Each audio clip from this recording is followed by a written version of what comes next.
another countries video, and here we go with today's country, which is Croatia, next door to Slovenia. As I'm kind of doing like the old Yugoslavia kind of thing as best as I can. So yeah, so sorry for listening to locking with like today's, yesterday's, and like this week's are kind of interlocking with each other. So yeah, here we go with Croatia.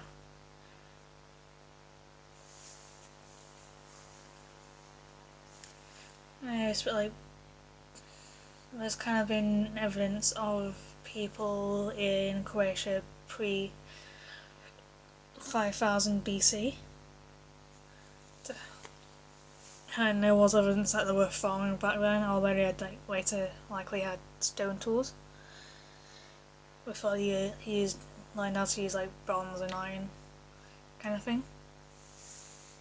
And in 390 BC, Greeks settled in colonies along the coast, and then about just over 100 years later, in 229 BC, the Romans gradually took control of Croatia, and by 1280 the Romans ruled essentially all of what is Croatia, and the Romans divided the area up into provinces, and the coast was made the province of Dalmatia. Part of Croatia became the province of Noricum, which was then included parts of Austria, and then the rest of Croatia became part of Pannonia, which included parts of Hungary as well. And by the time the Croatians did adopt the Roman way of life, and the Romans found like new towns and roads and all that. But by the 5th century, the Romans were gone. They're probably gonna hate me for saying that the Romans would be gone by the 5th century, by the time we've done Europe and all that. And by the early 7th century, the Slavic people, called the Croats, migrated to the area, and they first settled in Dalmatia, but in the 8th century they expanded northwards and inland, and two separate Croatian states emerged, one by the coast and one inland. And in the 9th century the inland Croatians became subject to the Franks, who were some of the most powerful people who ruled Europe. And meanwhile, in the 9th century, Croatia was converted to Christianity, but the Croats became part of Western Catholic Church based in Rome, rather than Eastern Orthodox based in Constantinople. Meanwhile, in the 8th and early 9th century, trade and commerce grew in Croatia. Roman towns were revived and new towns were created. By the 11th century, King Petar Krasimir ruled from 10. I think that's his ruling. Those are his ruling years, 1058 to 1074. Managed to unite two Croatian states. However, in 1102, the Hungarian king Koloman conquered Croatia, and during the Middle Ages, trade and town life flourished, and many towns grew large and important. But however, Venice converted parts of Croatia, and in 1202, Crusaders agreed to take the town of Zadar to repay a debt owed to the Venetians, and he captured it in 1204, and in 1205 the Venetians captured Dubrovnik and Istria. And in 1358, the Hungarian-Croatian king defeated the Venetians and took Croatian territory into Dalmatia, but in 1382 Dubrovnik brought its independence and remained an independent republic until 1808.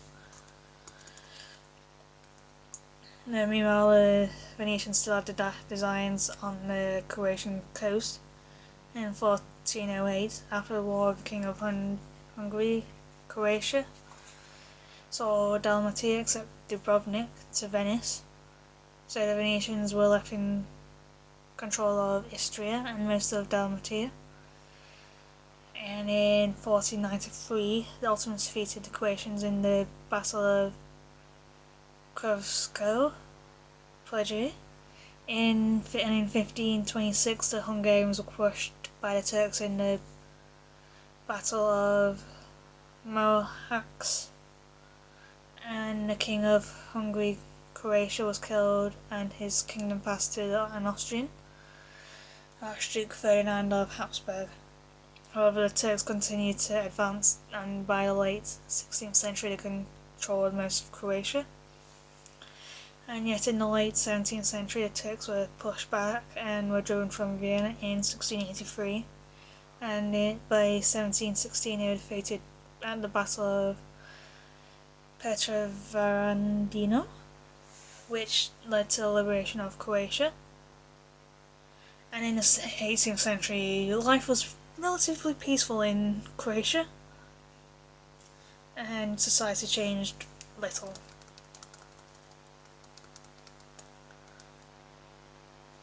And in 1797, Venice was forced to hand over its territory in Croatia to Austria.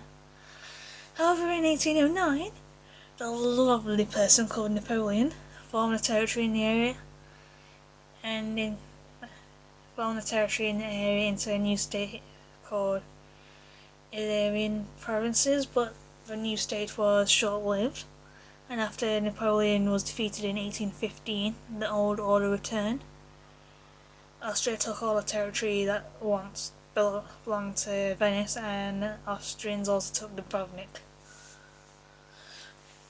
And yet the ideas of the French Revolution did not die out in Croatia, and in the early to mid 19th century Croatian nationalism grew, and Croatian culture and literature flourished. And then in 1847 the Croatian Parliament, the Sabor, made Croatian the official language, and also abolished feudalism. And in 1848 a wave of revolution swept across Europe and nobles took power in Hungary. However, the Hungarians and Croats fell out over and they went to war.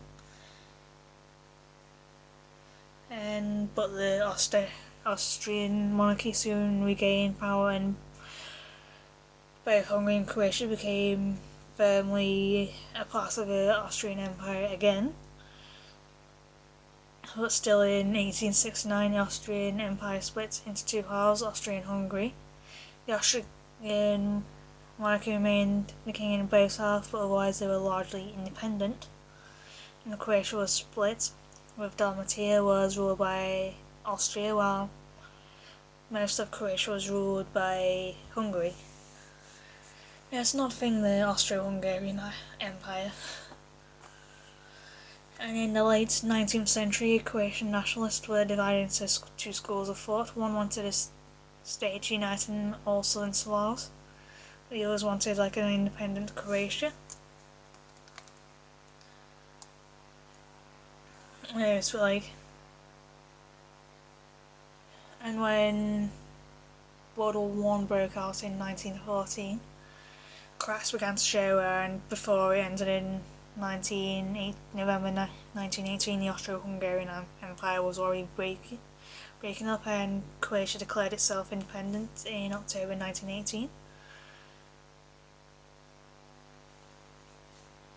But a couple of months later, on the 1st of December 1918, the Croats agreed to join with the Slovenes and Serbs from a new state called the Kingdom of Serbs, Croats and Slovenes. And the Croats soon became disenchanted as they wanted a new state to be federal, whereas it became a unitary state. The bands for autonomy were led by Stepan Radic, who was shot in 1928. So there's not that much law going around. in history. And in 1929, King Alexander suspended parliamentary rights and all, and introduced a royal dictatorship, and the state was renamed Yugoslavia. And in the 1930s, there were two extremist parties in Croatia, the communist and the fascist Ustasi, which was founded by Ante Pavelic in 1929.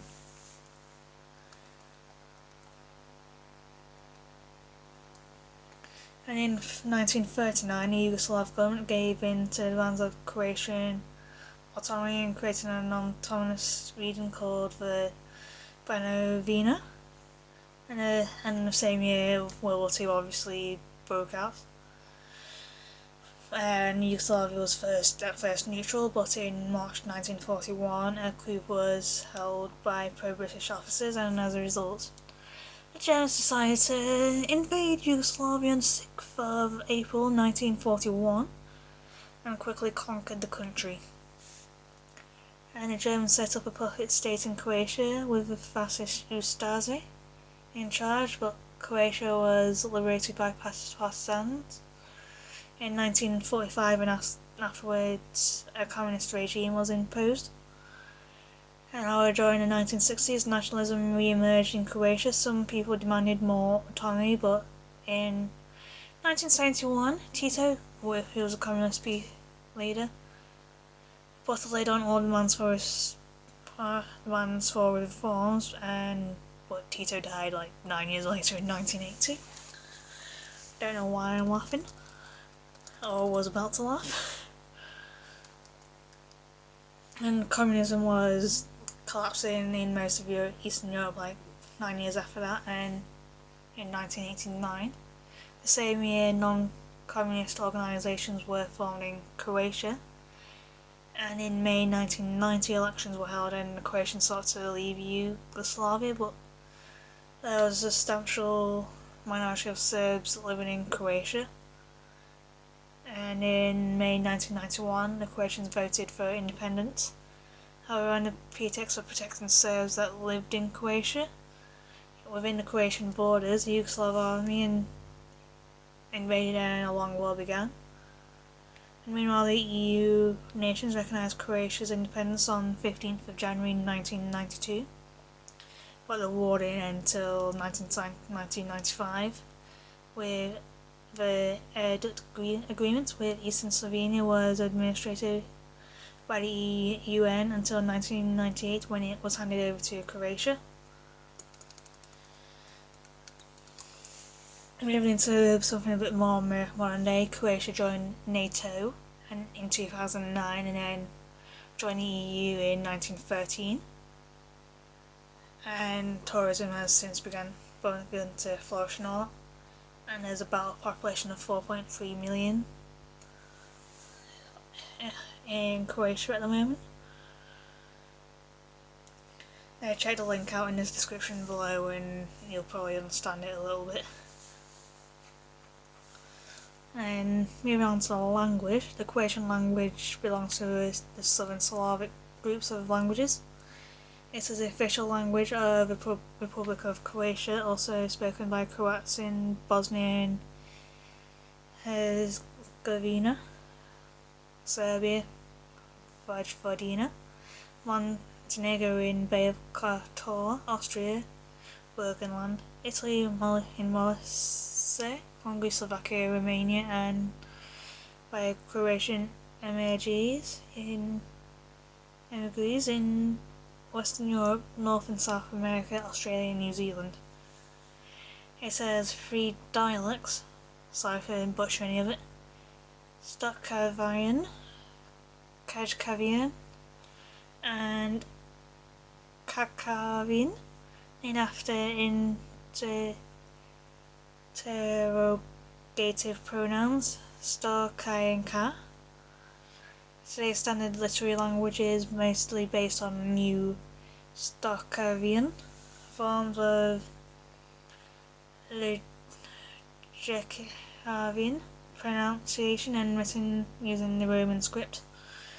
And in the centuries following the migration of the Croats in the 6th and 7th centuries, Croatian developed primarily under the influences of Latin as the language of Western Christianity, while from the 10th century onwards, the influence of Old Church Slavonic played an important part, as it rapidly assimilated the features of its close relative, the native Croatian language, the Croatian version of Old Slavonic. And in written documents, the Croatians started to replace Old Slavonic in the 13th and 14th century, and by the end of the Middle Ages had replaced it completely. So yeah, that was a brief overview of the language, a very brief overview, and like Slovenia and all that, there's a few legends going around. As the Croats had arrived in the shores of the Adriatic in the 7th century, giving their contribution to the Slavic migration across Europe, and in the following years they developed their own myths and legends, often mixing real world history and fables. And here we go with a few of them. The first being the legend and founding of Zagreb. As somewhere in the 11th century, a young boy decided to leave his home and become a wandering knight, and he spent many years on adventures throughout the area, doing good deeds with his wit and sword. And once he was going through a dark forest in the vicinity of Bear Mountain, as it came to be, he lost his way and became mortally thirsty, like really thirsty kind of thing. And there was no stream or pond to save him, and he sat in the dirt hoping for rain. Then all of a sudden a beautiful maiden came out of nowhere, and at the moment he was so thirsty he could barely speak. But the girl couldn't help him, as she wasn't carrying any water. However, she advised the knight to dig a place of his respite. Zagreb, said the girl, or it's like in English it would translate as like scratch it, something like that. Showed, pointing at the dirt below, at the knight's feet, and the young man scratched the ground and soon found water pouring into the shallow hole he dug. And the adventurer thought that the girl was of elven kind, but she introduced herself as a poor human, an orphan without anybody of her own, and her name was Vandusa. And the young boy smiled, named the street Vandusevac, and asked her for a hand in marriage with promise of building a huge city in which they would dwell. As she accepted, the rays of sunlight engulfed the pair, and through some kind of enchantment they showed them the size and fame of a town of the future. And therefore Zagreb literally means a place which is scratched, while it's hard. Vandusevac, fountain on Jelak Square, is the place it was founded. It was said that the drinking water from the drinking for water from it will make you never forget the town, but considering that the people taken through coins in the water, and you can also take cameras for the memories and all that. So like, been there, done that. I remember what happened that day kind of thing. Even if you don't drink the water.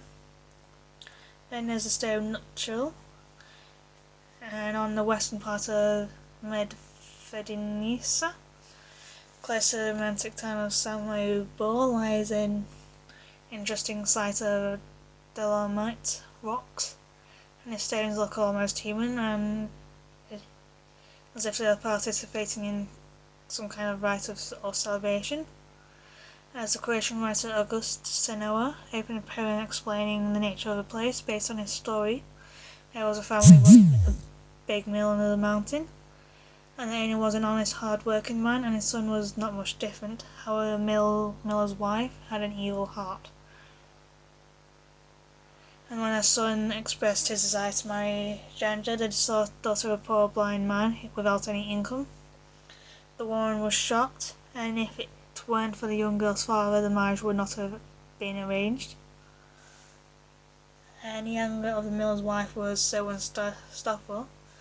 And seeing the nuptial celebration, she cursed it, transforming all participants into cold stone. And the woman, of course, regretted her words, but it was too late. The rock's once happy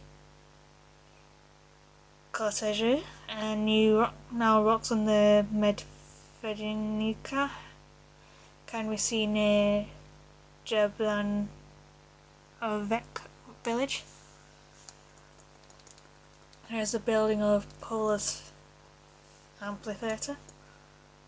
As a size of the amphitheatre kind of triggered people's imaginations, and legends were formed around it. According to the tale, Istria was inhabited by a strange kind of fairies called Devikas. Although small in size, they were very feminine.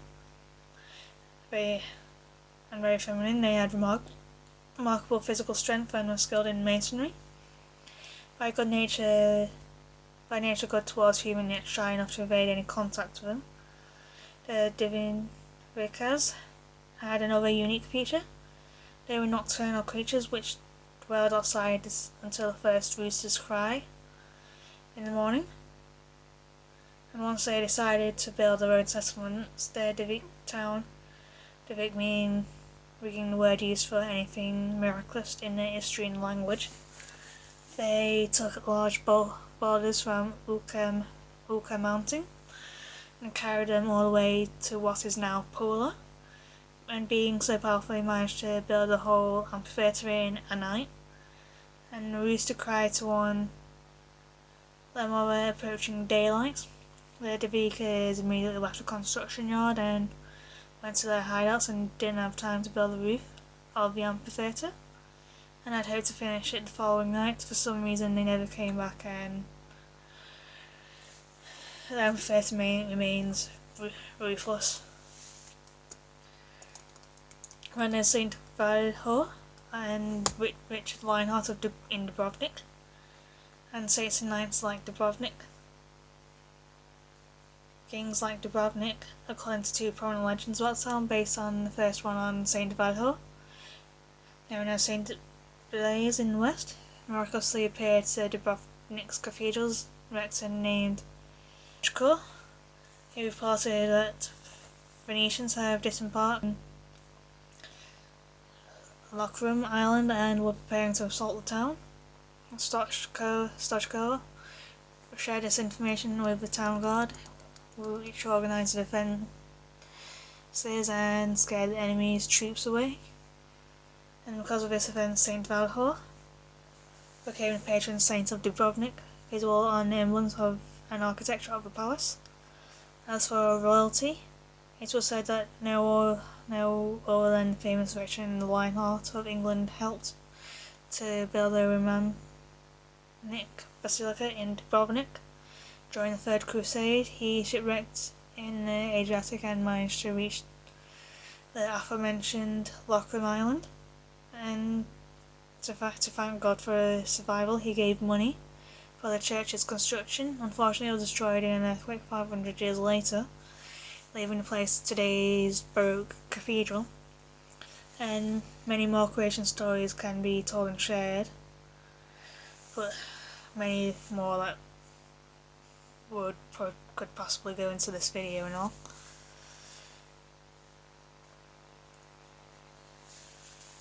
So yeah, I'll see you all tomorrow, and yeah, I'll see you all tonight and then tomorrow for the new country. So yeah, I'll see you all very, very soon.